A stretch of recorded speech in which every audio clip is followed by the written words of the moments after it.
fire off an invite to Bobby, and we will try to make some sense of this.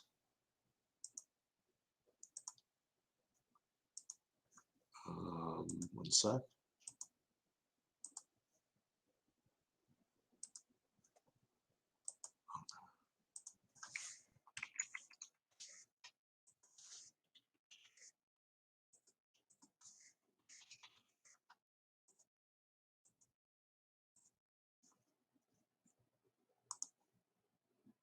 Me.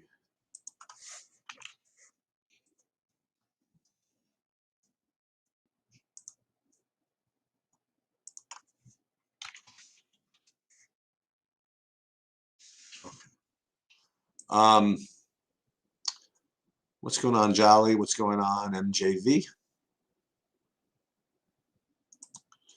Really big slate. So what you see here over on the right is actually I was doing some golf stuff. I did two kind of really just kind of long shot outrights. I'll wait till Bobby gets in before I tell everybody who I have in this. Yeah, Jolly, that would be nice to make that money. I would. That would be very appreciated. So what I'm going to do is I'm going to get my Discord up and see if we can't stay on top of any news that comes on in. I don't see anything particularly. Get Shaq Harrison available. Wagner and Bamba is starting for Orlando.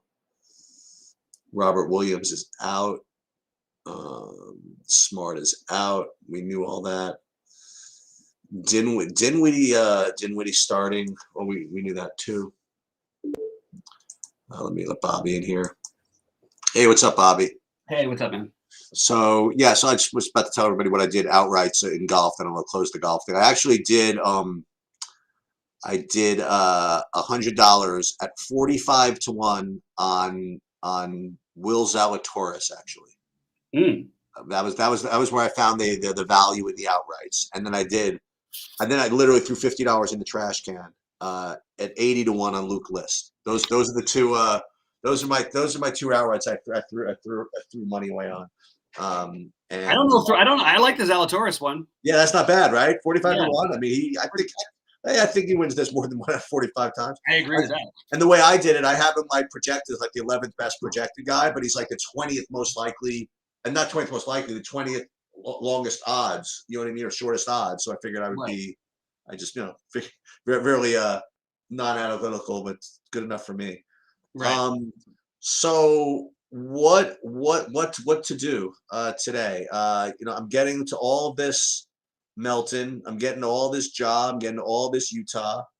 And I'd like to cop out and say, oh, it's a big slate. Ownership doesn't matter, but with those guys, it certainly does. You get that's a real chalky type of approach. Where are you getting different? What are your priorities? What do you think you're doing tonight? So I'll go through. So the main guys you're playing tonight, in my opinion, are Clarkson, Butler, Melton. I like Duarte and Horford also. I think Horford is now going to be a really good play with no Robert Williams. The only thing that worries me is if they got funky, which I don't know why they would against Charlotte, but they could start Freedom, and then he'd be a good play. But until we get a starting lineup, we can't really speculate on that. We can acknowledge that Horford, it's weird because it's a high-paced matchup, which is not necessarily what you think of for Horford, but he's 5,300 against a team that can't protect the interior. The rebounding upside is very high for him here tonight. The scoring upside for him should be decent enough. He's actually been getting basically near there in his limited minutes with Williams. So without Williams, I would probably lean a little bit on Horford here as an interesting play. I also think that game is just getting way overlooked. And I do like Tatum in this matchup. And I like Jalen too. But, you play those guys instead of Butler feels kind of thin, but with Butler feels a little better. The only thing with Butler that worries me is I do think that a blowout is definitely possible here, even without Hero. And it's just I don't think much of Portland's team in general. So, but Butler and Bam are both interesting to me. Speaking of Portland, and I can't believe I didn't bring this up earlier, in a tangential way. Brian reminded me of bringing this up. There was a time for a year where I would play Damian Lillard, and whenever I was about to play him against Drew Holiday, he told me not to do it. Mm-hmm. Should we be thinking the same thing about Morant? You think that Drew can shut down Morant? No. Okay. And also, he's cheaper, and the whole team is out. I do like Morant. I'm just going to make one quick swap before I forget to get at least a little bit of Bam here, because I do like Bam. I'm having a hard time getting to it as much as I'd like to. Okay. So the other guys I'm using, like obviously I mentioned Clarkson and Melton and Butler, who will be in, basically staples in my lineup. My lineups. The other guys, I don't care what anybody says about everybody being back and Derek. And I understand that there's some knock on White, but I look at the DeJounte Murray versus the Shea thing, and I pointed it out earlier where you can just track this against OKC. If the game stays close, it's usually Shea going off at the end, along with the other team's point guard having a monster game. So I'm interested in that. I have a lot of interest in LeVert tonight, which I don't think is going to be popular. And I have a lot of interest. Other guys will have some ownership. Terrence Davis, who I like. I think Dwight Howard is worth taking a flyer on. It does worry me a little bit in this matchup because you don't necessarily need it's not with Turner's there, so you don't necessarily need the bigs. I know you could say that Sabonis, sure, whatever, but especially if Carmelo's back, he's actually the kind of guy who can, he's not I'm not saying he's a good defender, but he will put a body on somebody. He's got a big enough body to at least quote unquote guard. What's his name? Which is the only thing that's got me a little worried about the Howard play. I like Mo Bamba now that he's starting. And I'm just curious if they've updated his projections at all. It worries me. It's a terrible matchup, obviously, with Embiid, but Embiid doesn't like to go out there. Bamba can shoot it, and he's 5,300, which seems like a very fair price for a guy who's not going to get any ownership. And now I've got him at – I don't know if the projections are just not updating on him, but I feel like he got no boost at all from the fact that he's starting, which maybe means he's returning to his 28 to 32-minute role. And I'm interested in a guy like that who's going to be playing those minutes. So that's one I'm considering. I also think that there's a lot of trade rumors going around with Sacramento. So just keep an eye out. It's just another thing that lends to try and stack towards the later games. But just keep that in mind. I think it's kind of interesting. This last trade I heard was crazy. Philadelphia would be incredible. Philadelphia talking about trading Ben Simmons for, I guess it's supposed to be 2 first-rounders, Halliburton, Hield, and Barnes. Wow. Which would be awesome for Philly. Yeah. But I don't even know if they'd have to get that much. But if there's anybody, they already have Halliburton out tonight. But Davion Mitchell is another guy that you can consider. I more just want to attack that game and then figure it out when I can. But try to get 3 or 4 players in those late games. Do you have to get that? No. So if you think Saben Lee can outscore Melton, I think what you should do is play Saben Lee instead of Melton. Saben Lee along with Melton. I don't think that trying to fade Melton is a great idea today, to be honest with you. Sure, things happen. I'm not. Maybe if he's not starting, I still love him. But if he's not starting it, then at least it becomes a little bit more fadeable. But Saben Lee is going to more often than not score between 15 and 20 fantasy points here, whereas Melton is primarily going to be 30 to 45. Right. So it's even if Saben Lee, that's the problem with playing Saben Lee instead. If Saben Lee hits his ceiling, then he may just have the same score as Melton. Right. So if you play them, I would try to play them together. All right, I'll get into these questions here, Sheets. I'll bring them out to us here. Let me just give me 1 second. Favorite FanDuel on center? I like Jokic on FanDuel a lot. To answer Dunbar's question, Jokic, Kongwu. I don't mind if you want to use a power forward at center because there are some good power forward options tonight. But I like Embiid as well. I like Towns. I would go Jokic as my favorite. It's pretty easy to get him in over there, so that makes him a little bit more of a priority for me. And the other ones, Dwight is less interesting to me over there. I do like Gobert. This is a great block steal matchup. I like Horford, who's power forward eligible as well. I mentioned Okongwu, but I think Horford is a better play than Okongwu. Evan Mobley, but power forward eligible as well. Embiid. Those are the guys I'd be looking at. And if for some reason Drew doesn't play, I would play Portis. But those would be my main guys. Horford's interesting, huh? Yep. Stewart versus Okongwu. Definitely, I wouldn't play Stewart on the back-to-back with Kelly Olynyk coming back. So I don't even think Stewart literally never, like I was all over him yesterday and he didn't even cross my mind as a play today. If he gets there, so be it. But it's literally just, I would just describe it as probably a pretty bad play. Let's see. Drew Holiday this is the Ja question. I think Garland, look, there's plenty of pivots. You don't need to play Ja. Garland, Kyrie are actually Kyrie's the chalk. Garland and Kyrie are both great plays. I wouldn't play more than, I'm trying to keep it to no more than 2 Jazz in a lineup, but I might end up with one lineup with 3. So I don't want to say I won't have any. Let's see. Kelly Oubre is in tonight. Very meaningless to me. Let's see what else. Would you give another shot at Vanderbilt from Minnesota? If I was playing 150 lineups, I would. Okay. But I don't think it's a good play or anything. Actually, I think it's based on the recent information, it's probably a worse play than McDaniels because McDaniels closed ahead of him in a tight game yesterday. Not to say that he was terrible yesterday. Vanderbilt. He's been horrible every day. Since McDaniels has come back, I don't think he's reached 20 fantasy points. Has he? If he has, he's just reached it. Yeah, 23 was his high since we've had McDaniels back. So Vanderbilt, I would put as a wild card, just long shot play. On FanDuel, maybe it makes a little more sense because the steal block upside. But I do like Trey, by the way. I came more onto Trey as the day went on.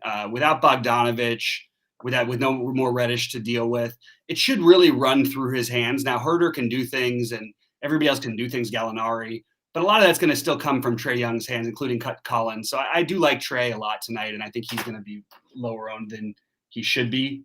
Let's see what else we got here. Yeah, that's pretty much all I got there. I'm deciding with the LeBron, and do I really want to play the LeVert thing? I really like LeVert in this particular matchup, and I think he should have 40 to 60 here every game that he plays. I really do. But 40 is not going to make me happy. 50 would make me happy. But I really like that play. And then I do think LeBron is viable. But if I was going to spend up for LeBron, I think I would just try to find a way to get up to Giannis or Jokic. Personally, look at LeBron has ceiling games where he gets, he's had those 70+ games a couple times in those desperate situations on that back-to-back against Houston and Memphis in that spot where he made 8 threes, his career high in one of them. He had the triple-double in the other one, the big one against Houston, which, they needed every bit of it, unfortunately. But I don't know that LeBron is somehow, I don't know why he would be a better play than Giannis. I mean, even considering the price is a little bit different than Giannis or Jokic tonight. But again, another guy that's fine, but I would rather spend down in the 9Ks and 8Ks. And I do like Darius Garland too. I would like to play more of him than I currently have right now. I love, Cade Cunningham on FanDuel. I'm pretty sure that's like borderline a cash game play. I actually like Cade as a long shot play on DraftKings.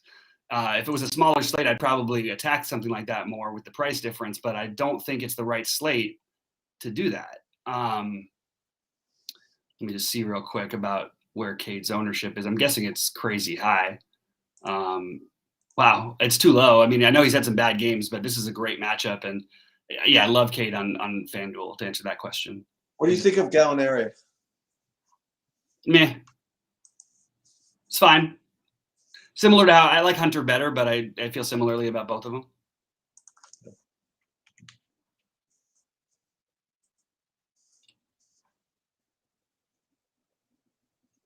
On FanDuel, maybe. Well, I don't. I mean, yeah, he can always get hot. Like that's just all you. It's a good team to try and get hot against. But does he even close? Right. I don't know. Maybe.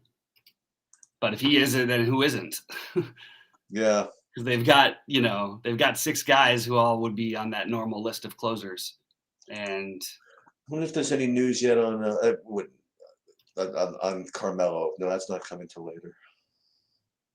yeah, we're not going to get anything on that. I don't think. Maybe we will. I shouldn't say that. On FanDuel, Terrence Davis, Melton. Everybody I said for FanDuel is also good plays over there for my core, which again is Clarkson, Butler, Melton, Duarte, Horford on DraftKings. I don't like Duarte as much on FanDuel, but I do. All the other guys are still there, including a little bit of Ingles. But Ayo Dosunmu is a guy who I will be in like almost all of my lineups on FanDuel, and so will Terrence Davis. Guys put up 39 and 43 the last 2 games too. Look, I think that's the Max Strus thing is a good question. I don't think these are good optimal plays.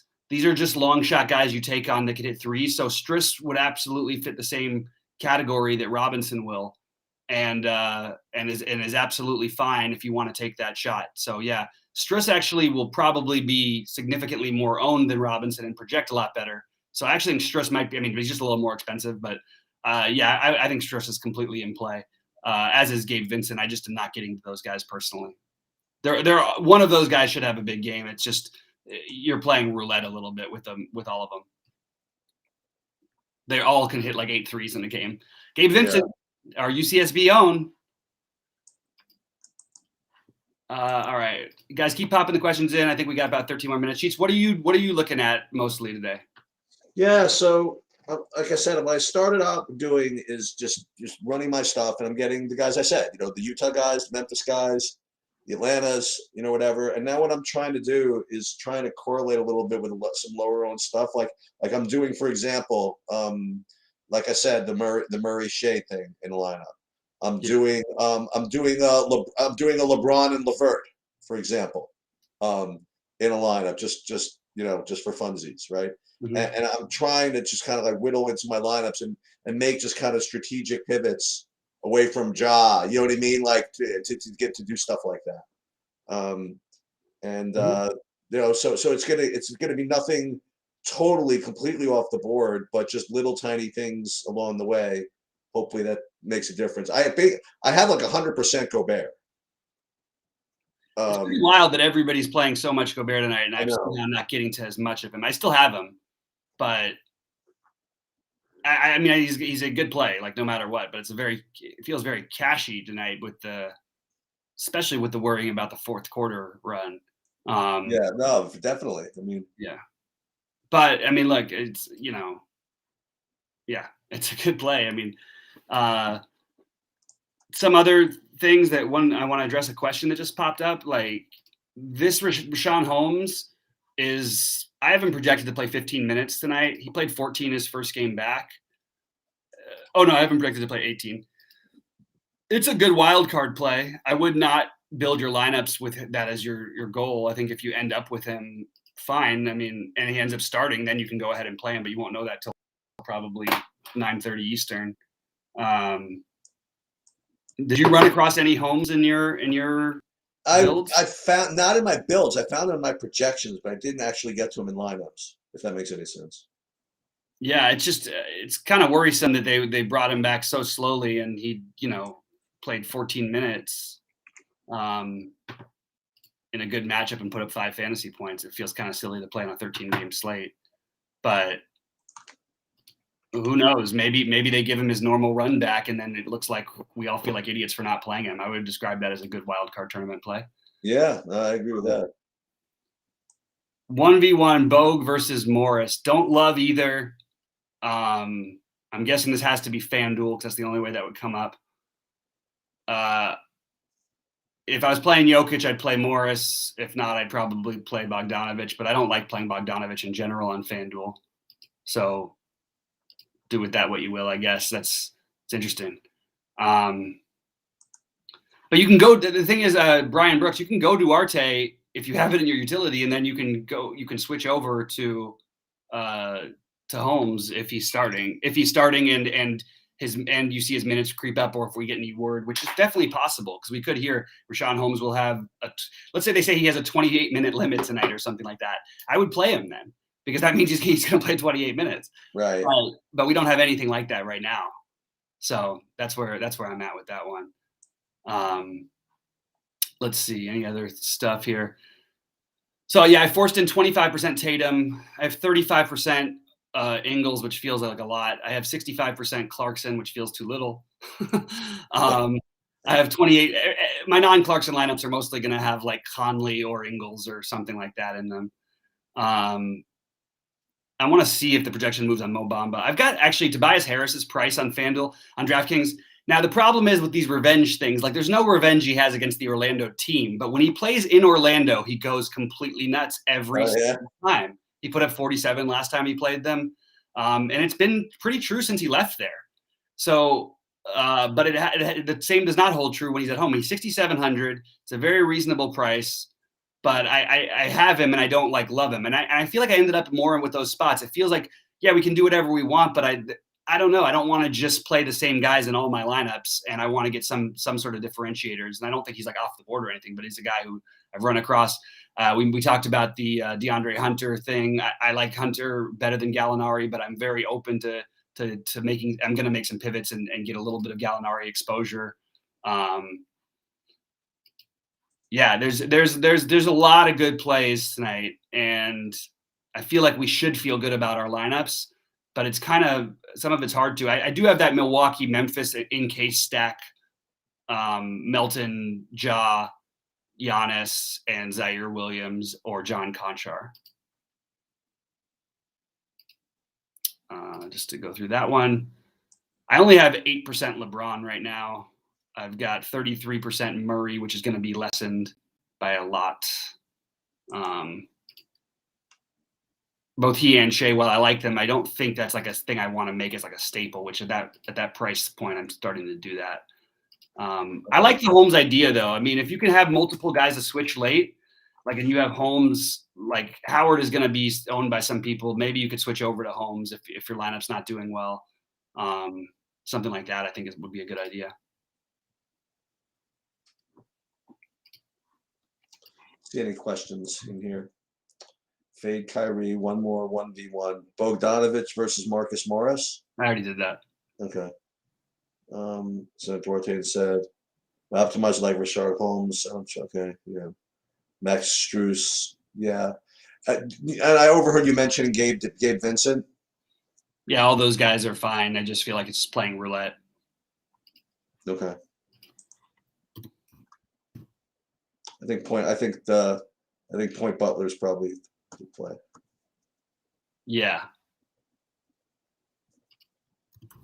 Yeah, I think Butler is a really strong play. You have any Jokic? Not getting to much on DraftKings, but I'd like to add some once we get off here. So I got a sliver. I got like 15%. Okay.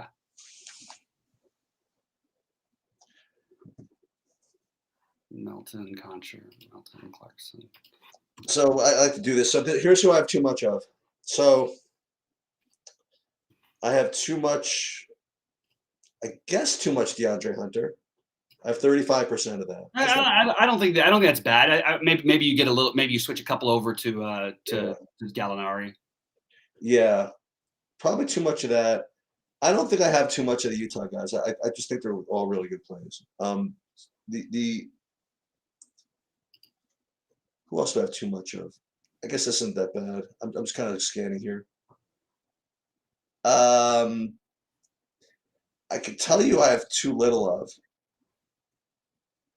I have too little of guys like I want to have like Anthony Edwards for some reason, and I just don't. I want to have like What I've like a high upside guy said, oh, I know I have too little of. Oh, I have too little Butler. That's why I have way too little Butler. I got to do something about that.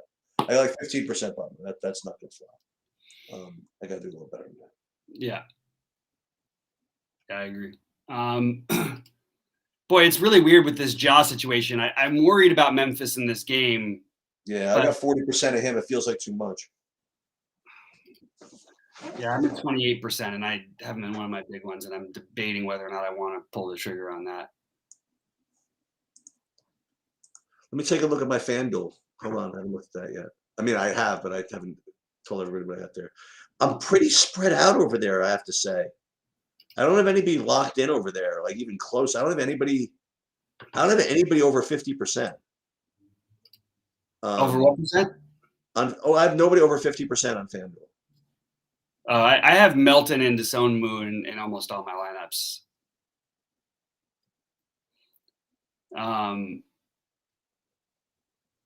But there is a lot of guys. There's a lot of options. And to answer MJ's question, no, I'm not fading Kyrie, but I'm not like low. I'm not like he's not a lock or anything, but I'm not fading him. Harden or Kyrie should be in most of your FanDuel lineups, especially with Harden having small forward eligibility. And yeah, I have. I don't have enough, man. I got to tell you, I got 23% Harden and I have 12% Kyrie. So where do I have these? So I got, it's back to these Utahs. I mean, I have nobody over 50, but all of them I have at like 45. I mean, right. Morris. Let's see.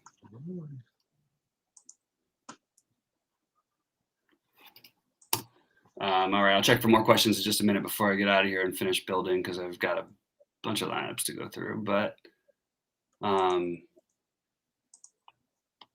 yeah, I have to say that I'll tell you where we're going to be really different in the somebody's got to win thing. I don't have any of the Song. I thought you said you had no. I thought you were like almost locked into Okongwu on FanDuel. That was the other one you have. Okay. No, Desonmu.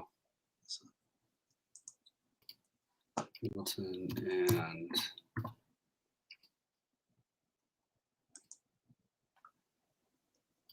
Ingles. I always hate on these giant slates playing a guy at like 95%, but I'm doing that with Melton. It sucks, but I'm doing it. Yeah, I mean it doesn't bother me.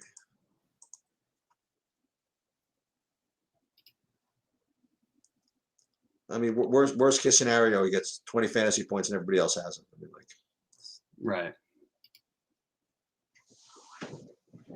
But I mean, if you don't play him and he scores 50, I mean, you're just toast. Yeah.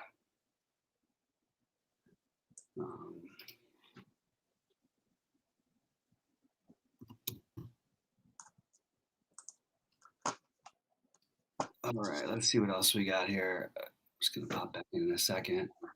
How do you spell the Desonmu guy? Ayo Desonmu. D-O-S-U-N. I have what's the first name? A-Y-O.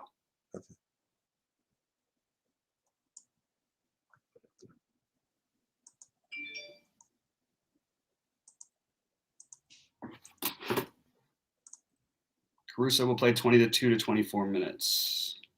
It's the only thing that made me want to fade Garland at all.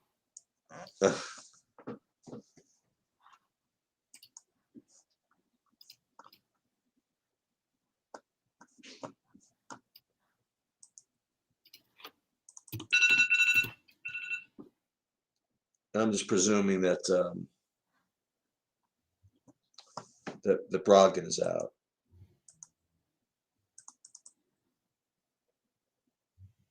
Yeah, I mean, as of right now, I don't think we can assume anything, but unfortunately.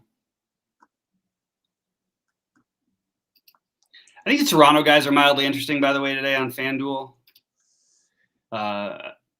OG and Barnes being the most interesting to me. But I do think that it's interesting that on DraftKings, I did force in some Van Fleet instead of I can't think. Instead of Kyrie.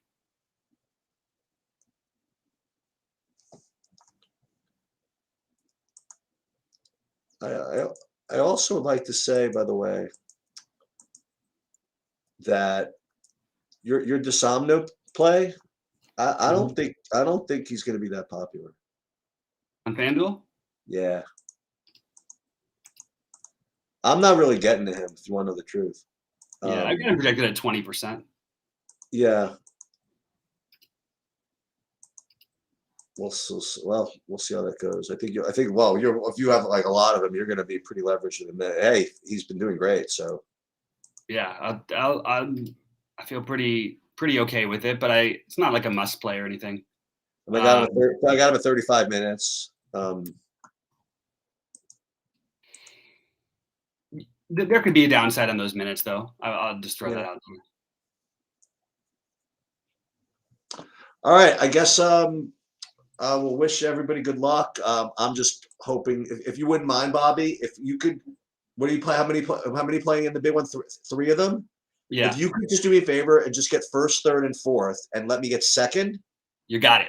Okay, that's fine. All right, I'll live with just clean second. I'll even because I'm playing one in that. You give me second in my one, and your three can come first, third, and fourth. I'll be totally chill. Yeah. All right, sounds good to me. One last thing on the three game night slate. I mentioned all the plays that I like throughout the show. Nothing is any different. So. I'm on. If things are going bad for me, I'm telling you, I promise you that I will be playing Lance in the showdown soon. Yeah, the showdown. He means the 3 game night slate. I like Jokic. I think all the Clippers have merit, but I haven't found any that I really want to like attach myself to. I do have a little bit of Morris on FanDuel, not on DraftKings. I like the both sides of the Detroit Sacramento game, but it's speculative. And Saben Lee,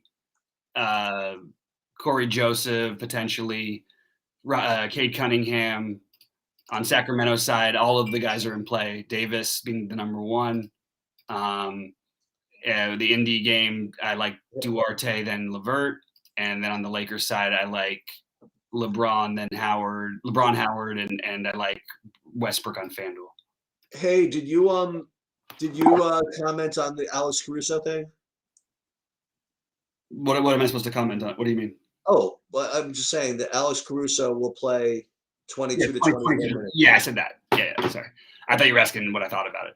No, that doesn't affect the Desanu in any way, or that would be a bump up considering Caruso had projected at 28 minutes, but I don't know. Oh, okay. 45 minutes. And it says here that Budenholzer says Drew Holiday will warm up and see how he feels. Yeah, so keep an eye out for that one. Yeah. I think Portis becomes more in play on FanDuel, especially, and then I think Giannis is just a better play. Trey Jones. Boy, Shaq Harrison just continues to get show up in the league every once in a while. Yeah. Kelly Oubre cleared protocols. He's playing. Yeah. All right, guys. Well, good luck, everybody, and I hope to see you at the top leaderboards. I will be in Discord as much as I can, but it's probably going to be after each lock going forward. All right, sounds good, guys. I will. Good luck. All right, good luck, Sheets. Later.